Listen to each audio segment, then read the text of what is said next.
Guys आज हम बात करने जा रहे हैं सोलो लेवलिंग के एपिसोड नंबर 2 के बारे में। अगर आपने पहला एपिसोड नहीं देखा है तो डिस्क्रिप्शन में लिंक है, उस पर जाकर आप क्लिक कर सकते हो और देख सकते हो। गाइस इस एनिमे की दुनिया का रिकैप कर लेते हैं। 10 साल पहले यहाँ पर एक पोर्टल खुल गया था जिसमें से अजीबो गरीब दानव निकलना चालू हो गए थे। के बाद कुछ इंसानों में जादुई शक्तियाँ जाग गई जिन्हें हंटर कहा जाता है और यह उन मॉन्स्टरों को उस पोर्टल के अंदर जाकर मारते हैं। डेंजू अपने साथी हंटरों के साथ एक टेंपल में जाता है जहां पर बहुत सारे स्टेचू रखे होते हैं। फिर उसके बाद वो स्टेचू हिलने लगते हैं और इनके दो साथी मारे जाते हैं। ये देखकर सभी लोग बहुत ज़्यादा डर जाते हैं। इनका कैप्टन इन्हें हलने से मना करता है क्योंकि वो स्टेचू फिर से इन पर हमला कर देगा। जूही ने डर के मारे अपने कान बंद किए हुए थे। कैप्टन जिम्बू का शुक्रिया अदा करता है क्योंकि उनने स्टैचू हिलते हुए देख लिया था और सबको नीचे झुकने के लिए कह दिया था। अगर वो झुकने के लिए नहीं कहता तो सभी झुलस कर मारे जाते वहां पर। जिम्बू देखता है कि कैप्टन का एक हाथ कट चुका है। फिर वो उस पर पट्टी बांधने लगता है। जूही को अपने पावर से कैप्टन का इलाज करना चाहिए था लेकिन वो बहुत ज़्यादा डरी हुई थी, इसलिए कैप्टन कुछ नहीं कहते उसे। बी रैंक के हीलर होने के बावजूद भी जूही को छोटे मिशन पर ही भेजा जाता था। कैप्टन बताता है कि वो खुद भी बी रैंक के मिशन में जा चुका है। कैप्टन कहता है कि मेरे को अनुभव है कि क्योंकि मैं बी रैंक के मिशन में जा चुका हूँ और यह एक स्टैचू एक एस रैंक के बराबर है। फिर कैप्टन को पत्थर पे लिखे हुए नियम याद आते हैं। पहला, गोट की पूजा करो। दूसरा, गोट की जय जयकार करो। तीसरा, गोट के नियम का पालन करो।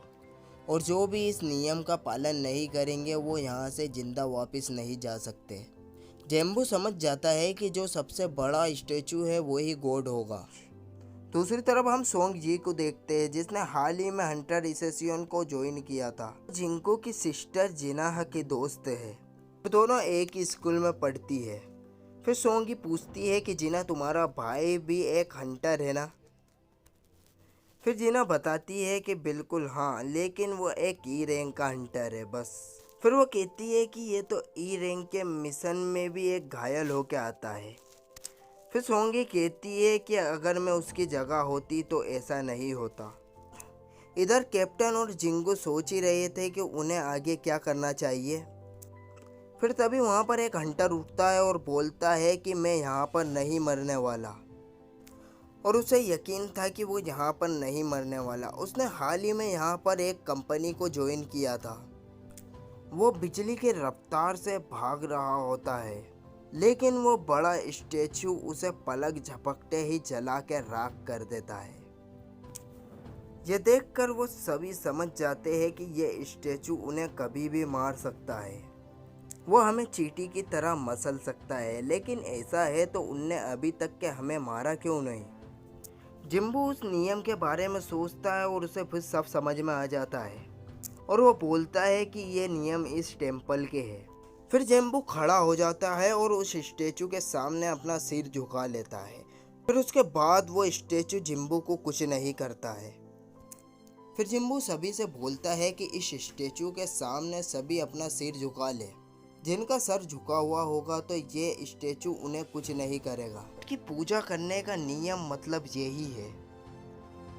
सभी लोग जिम्बू की ये बात सुनकर उस स्टैचू के सामने अपना सिर झुका लेते हैं। ये देखकर गॉड स्टैचू हंसने लगता है। फिर सभी लोग सोचते हैं कि अब ये स्टैचू हमें कुछ नहीं करेगा और सभी लोग खड़े हो जाते हैं। गॉड स्टैचू उस सिंहासन पे से उठकर खड़ा हो जाता है और इन्हें कुचलने के लिए आगे बढ़ता है। फिर ये सोचते हैं कि हमें दूसरा नियम भी पूरा करना पड़ेगा, जो था गॉड की जय जयकार करना। फिर एक हंटर आगे आता है और बोलता है कि उसे गॉड की पूजा करना आता है और वो वहीं पर बैठ जाता है और गॉड की पूजा करने लगता है। लेकिन वो हंटर के सही वर्ड नहीं थे, इसलिए गॉड स्टैचू उसे कुचल देता है और ख़त्म कर देता है। फिर उसके बाद वो एक लड़की को भी कुचल के न ख़त्म कर देता है। उसके बाद सभी लोग इधर उधर भागने लगते हैं, लेकिन पार्क यहाँ पर बिल्कुल भी मरना नहीं चाहता क्योंकि उसकी फैमिली उसका घर पर इंतजार कर रही होती है। पार्क भागते हुए एक कोने में खड़ा हो जाता है, लेकिन उसके पास खड़ा हुआ स्टेचू उसे एक ही झटके में बीच में से काट देता है। फिर जिम्बू सोचता है कि वो किस चीज़ की जय जयकार करे क्योंकि ये गोड तो एक शैतान है। फिर जिम्बू आसपास कुछ क्लूज देखने लगता है। फिर जिम्बू सभी स्टेचू की तरफ देखता है कि सभी के हाथ में कुछ न कुछ हथियार है, लेकिन कुछ स्टेचू ऐसे हैं कि जिनके पास म्यूजिकल सामान है। फिर वो बोलता है कि सभी लोग इंस्ट्रूमेंट वाले स्टेचू के नीचे जाओ। ये सुन के कैप्टन सबसे पहले एक स्टेचू के पास में जाता है, लेकिन वो स्टेचू कैप्टन को कुछ नहीं करता और म्यूजिक बजाने लगता है। किम भी ऐसे ही करता है और वो फिर सुरक्षित हो जाते हैं। जुम्बी जियो को लेकर एक ड्रम वाले स्टेचू के नीचे चले जाता है, लेकिन वो कुछ रिएक्ट नहीं कर रहा होता है। फिर जिम्बू जूही को छोड़कर वहां से भागने लगता है और गोड स्टेचू से बचने के चक्कर में एक गलत स्टेचू के सामने चला जाता है, लेकिन वो स्टेचू उसे बहुत बुरी तरीके से घायल कर देता है। फिर भी जिम्बू रेंगते हुए उस इंस्ट्रूमेंट्स वाले स्टेचू के पास चला जाता है। फिर वो स्टेचू भी म्यूजिक बजाने लगता है। फिर सबके म्यूजिक सुनने के बाद गोड अपने सिंहासन पर जाकर वापस बैठ जाता है। सब सोचते हैं कि गोड की जय जयकार करने का मतलब यही था। जूही जिम्बू के पास आती है और वो फिर देखती है कि उसकी एक टांग कट चुकी है। फिर वो अपनी हीलिंग पावर से उसे हील करने लगती है, लेकिन उसे जिम्बू का पैर जोड़ने के चक्कर में उसे उसके शरीर पर नुकसान होता है। मिस्टर जिम इस सब का गुनहगार अपने कैप्टन को बताता है और वो बोलता है कि तुम ही हम सबको अंदर लेकर आए हो। फिर वो बोलता है कि तुम ही हमें अंदर लेकर आए हो। कुछ नहीं था क्योंकि उसने उनके ओट से वो फैसला किया था, लेकिन फिर भी कैप्टन अपनी गलती मानकर जिम्मेदारी उठाने के लिए तैयार था। फिर ये आपस में बहस करने लगते, तभी टेम्पल के बीचों बीच एक प्लेटफॉर्म बन जाता है। वो समझ जाता है और बोलता है कि इस प्लेटफॉर्म पर गोड के लिए एक जिंदा चीज की बलि दी जाती है। यकीन करने का मतलब यही है, मतलब इन सब में से एक न एक को अपनी बलि देना पड़ेगी। किम कैप्टन के गले पर तलवार रखकर उसे ही बलि देने के लिए बोलता है। उसने ही सभी की जिम्मेदारी लेने का फैसला किया था। कैप्टन वोल्टर के पास जाने लगता है, तभी जिम्बू सोचता है कि इसमें कैप्टन की गलती थोड़ी है, और तो हम सब ने दिया था। कैप्टन वोल्टर के पास जाता है, वैसे ही वहाँ पर एक आग जलने लगती है, लेकिन कैप्टन को कुछ समझ नहीं आता है कि अब वो क्या करे। जिम्बू बोलता है कि मुझे वोल्टर के पास लेके जाओ, मुझे उसे करीब से देखना है। फिर दो हंटर उसे सहारा देकर वोल्टर के पास ले, फिर वहाँ पर 3 लाइट और जल जाती है। जिम्बू कैप्टन से पूछता है कि वो यहीं पर रहे तो उन्हें कोई बचाने आएगा। कैप्टन बताता है कि इस पोर्टल को खुले हुए कुल 7 दिन हो गए हैं, शायद ही कोई उन्हें बचाने आएगा। 7 दिन के बाद ये पोर्टल अपने आप ही खुल जाते हैं, जिसके बाद यहाँ के मॉन्स्टर इंसानी दुनिया में आ जा सकते हैं। इस 7 दिन के लिमिट के बाद उस डंजन के मॉन्स्टरों को मारकर उस डंजन को बंद करना। अगर ये यहाँ पर हारे तो ये गॉड स्टैचू भी इंसानी दुनिया में जा सकेगा। जिंगू की बहन भी एक हॉस्पिटल जाती है जहाँ पर उसकी मदर एडमिट होती है। वो उसकी मदर से खूब बातें करती है, लेकिन उसकी मदर कुछ जवाब नहीं देती क्योंकि वो कोमा में है। जिम्बू सभी को वोल्टर के पास आने का बोलता है और सभी के लिए एक एक आग जल जाती है। फिर उसके बाद वो घेरे में एक ब्लू आग भी जलती है। ब्लू वाली आग धीरे धीरे टाइम के साथ बुझने लगती है। फिर टेम्पल के सारे स्टेचू में जान आ जाती है, फिर इनके पास धीरे धीरे आने लगते हैं। फिर जिम्बू देखता है कि वो जिस भी स्टेचू को गौर से देखता है वो स्टेचू हिलना बंद कर देता है। फिर जिम्बू सभी लोगों से बोलता है कि तुम स्टेचू पे नज़र गड़ाए रखो क्योंकि स्टेचू फिर वहीं पर रुक जाएंगे। जिम्बू की बात सुनकर सभी लोग वहाँ पर वैसा ही करते हैं और वहाँ पर एक लड़की बहुत ज़्यादा डर जाती है। वो दरवाज़ा खुला देखकर वहाँ से भागने लगती है। फिर वो सही सलामत वहाँ से बाहर निकल जाती है, लेकिन वो जैसे ही बाहर निकलती है तो उसकी आग बुझ जाती है। फिर वो दरवाज़ा थोड़ा सा बंद हो जाता है। फिर जिम्बू सोचता है कि वो हकीकत में बाहर निकल सकते हैं कि ये सब एक जाल है। लगता है ये नियम से इनकी गॉड से वफादारी देखी जाती है।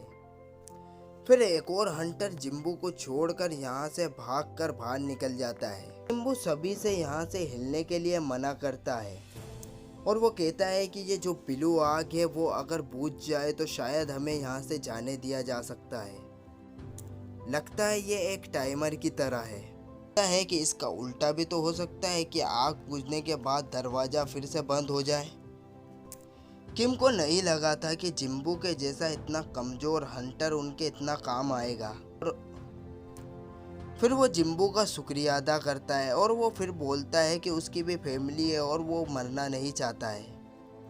उसके बाद किम माफ़ी मांगता है और वहाँ से भाग जाता है। उसके बाद यहाँ पर बस 3 जन बचे थे। यह देखकर जिम्बू रोने लगता है लेकिन वो हार नहीं मानता है। फिर कैप्टन बोलता है कि जिम्बू और जूही यहाँ से चली जाओ। वो खुद रुककर अपनी यहाँ पर बलि देगा। वो कहता है कि अपने से जवान लोगों को जरूर बचाना चाहिए। वो जूही को कहता है कि जिम्बू को लेकर यहाँ से चली जाओ। तभी जूही के पैर काम करना बंद कर देते हैं क्योंकि उसने अपनी पावर ज़्यादा ही इस्तेमाल कर ली थी। जिम्बू कैप्टन से कहता है कि तुम जूही को लेकर यहाँ से चले जाओ। फिर वो बोलता है कि मेरा तो पैर कट चुका है, अब मैं कुछ काम का नहीं हूँ।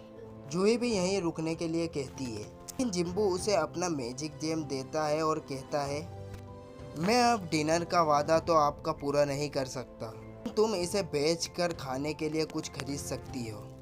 फिर जिम्बू कहता है कि अगर वो बाहर आएगा तो बाकी पैसे जूही से ले लेगा।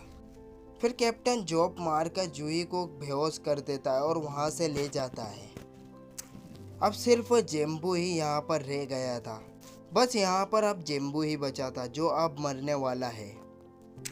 वहाँ पर एक तलवार पड़ी थी जिससे वो उन स्टैचुओं से लड़ने लगता है लेकिन वो इन विशालकाय दानवों से नहीं लड़ सकता था। फिर वो स्टैचू जिम्बू को बुरी तरीके से घायल कर देते हैं और एक हाथ भी काट देते हैं। फिर जिम्बू रोते हुए सोचता है कि वो भी एक स्ट्रॉन्ग बनना चाहता था लेकिन वो नहीं बन सका।